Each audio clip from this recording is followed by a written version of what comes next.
애착은 중요한 사람과 관계를 형성하는 능력이다.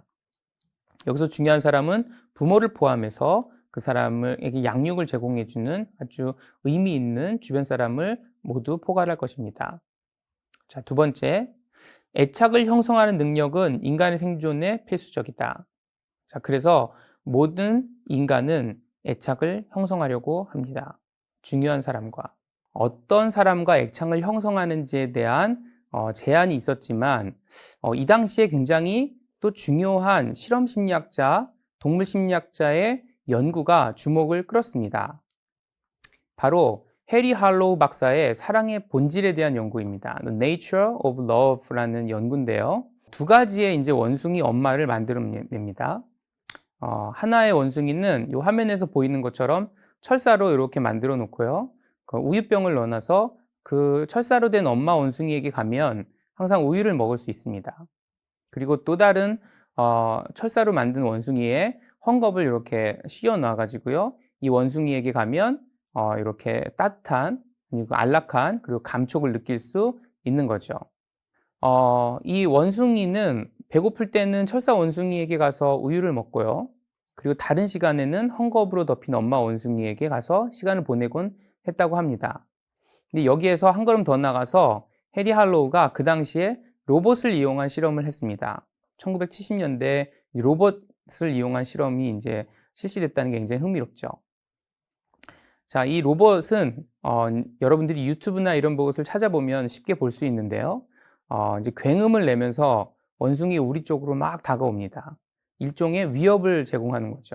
그러면 원숭이는 아주 빠르게 그 헝겊으로 덮인 원숭이에게 달라붙어서 막 손을 빠는 행동을 보입니다.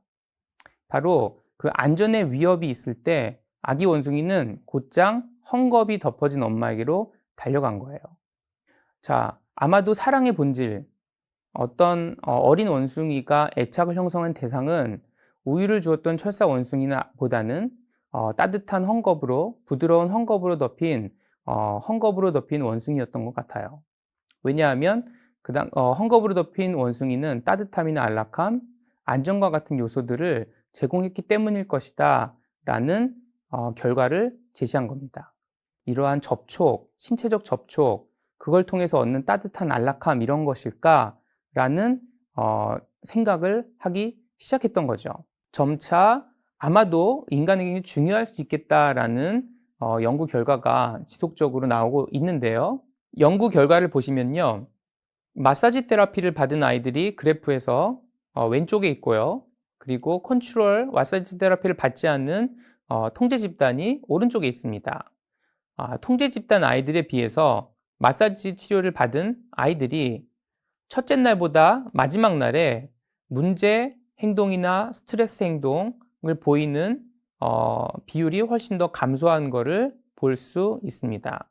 신체적 접촉을 받는 아기나 대상들은 다양한 감정적 교류를 할 수 있었을 것이다. 그리고 그런 다양한 감정적 교류가 그 사람이 어떤 종류의 스키마를 형성하는데 지속적으로 영향을 미쳤을 수도 있다라는 얘기를 이번 주차에 이번 섹션에서 한번 해보았습니다. 메리 에인스월스 박사가 1978년도에 그 논문을 내서 그 논문에 이런 애착의 종류를 구분해낼 수 있는 일종의 아주 창의적인 실험을 소개합니다.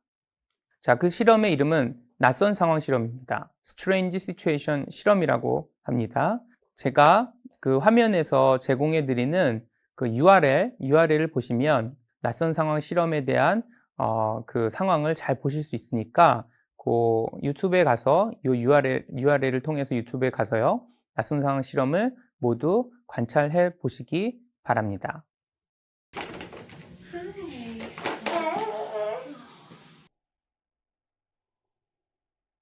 이렇게 낯선 상황 실험을 통해서 분류된 애착 유형은 4가지, 3가지 혹은 4가지가 있다라고 알려져 있는데 저는 오늘 4가지의 애착 유형을 여러분에게 소개해 드리겠습니다.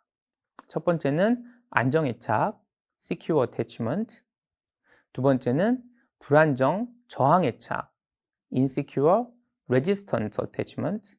세 번째는 불안정, 회피 애착, insecure, avoidant attachment, 그리고 마지막으로 네 번째, 혼란스러운 애착, disorganized attachment에 대해서 오늘 섹션에서 배워보았습니다.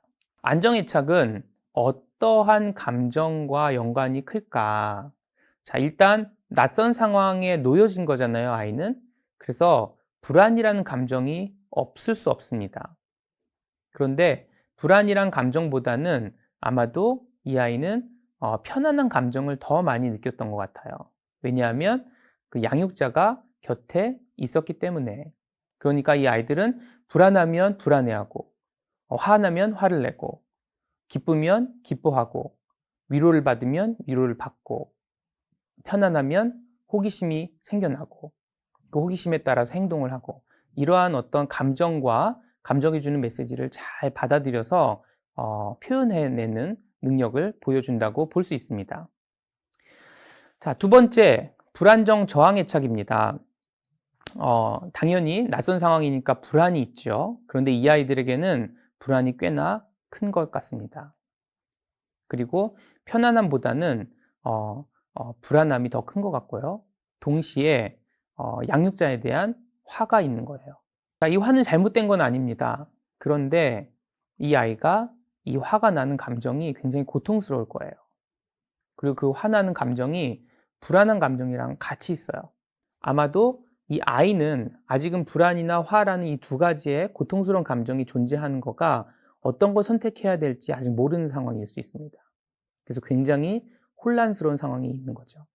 자, 불안정 회피 애착은 불안이 굉장히 크죠. 그런데 이 친구들도 표면적으로 드러나지 않지만 어떤 일종의 커다란 화가 있습니다. 그래서 내가 무시하는 거예요, 그 사람을. 그런데 사실은 그 무시하는 것 자체가 당신이 나를 버렸잖아. 네가 나를 놓두고 갔잖아. 놓아두고 갔잖아. 라는 일종의 화를 표현하는 겁니다. 그런데 불안이나 화도 적극적으로 표현하지 못하고 억압하는 거죠. 왜 억압했을까? 아마도 일종의 무기력감이 있었을 수 있어요.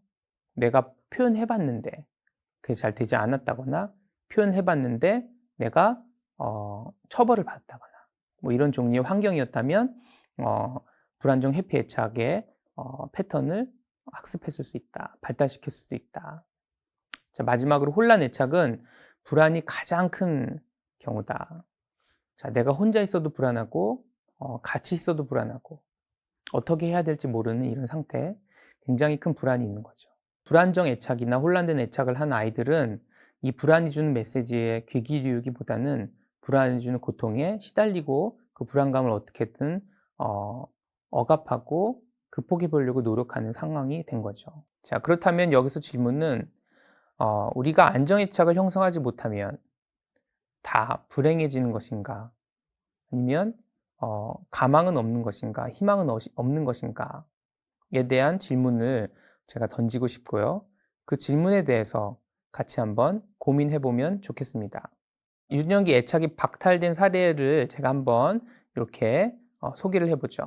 누구일까? 여러분들이 한번 생각해 보세요. 이분은 지독하게 가난한 미혼모의 자녀로 태어났습니다. 태어나서 엄마의 품이 아닌 할머니의 손에서 자랐고요. 그곳에서 안타깝게도 불행하게도 삼촌에게 성폭행을 당하였다고 합니다. 14세가 되던 해에 출산을 했다고 하고요. 동시에 미혼모가 되었습니다. 아이는 태어난 지 2주 만에 죽었다고 합니다. 그 여러 가지 충격에 가출을 했고 결국 마약 복용을 하고 매일을 지옥까지 살았다고 회고합니다. 살고자 하는 의욕을 전혀 의욕을 잃었고요. 계속 어떤 섭식의 문제 때문에 몸무게도 107kg의 몸무게까지 가졌다고 합니다. 자, 이런 상황을 보면 누군가 유의미한 어떤 중요한 사람과 애착을 형성하는 데 어려움이 있었겠구나. 애착을 형성하는데 위협이 있었겠구나. 굉장히 큰 위협이 있었겠구나. 이 상황에서 이 사람의 스키마가 굉장히 조절되었겠구나. 다양한 고통스러운 감정 속에서 살았겠구나. 자, 이 사람은 누구인가? 바로 여러분들이 잘 아는 오프라 윈프리입니다. 지금은 굉장히 당당한 여성으로서 여러 가지 사회적인 이슈에 큰 영향력을 미치면서 활동을 하고 있죠. 그 상황에서 탄력성을 발휘하지 못하는 아동이 있다 하면 그것은 그 아동의 잘못이 아니라 바로 그 아동이 처했던 환경의 전적인 잘못일 것입니다. 왜 어떤 사람은 탄력성을 발휘하고 어떤 사람은 탄력성을 발휘하지 못하는가? 아마도 탄력성을 발휘하는 사람들은 운이 좋았든 어떤 그 사람의 능력을 발현했든 아마도 그 감정에 귀 기울일 수 있는 기회를 얻었을 것입니다. 그리고 그 감정이 전하는 메시지에 맞게 행동을 했을 가능성이 큽니다. 우리가 강의 후반부에 가면은 각각의 감정들, 슬픔, 화, 질투, 시기, 불안, 두려움과 같은 우리가 굉장히 중요시하는 감정들이 도대체 무슨 메시지를 어떤 방식으로 우리에게 전달하고 있고 어떻게 하면 그 메시지를 들을 수 있는지에 대해서 자세하게 얘기를 해볼 것이고요. 그럴 때 어떤 변화가 일어날 수 있는가에 대해서도 강의 후반부에 가면 이야기를 하겠습니다.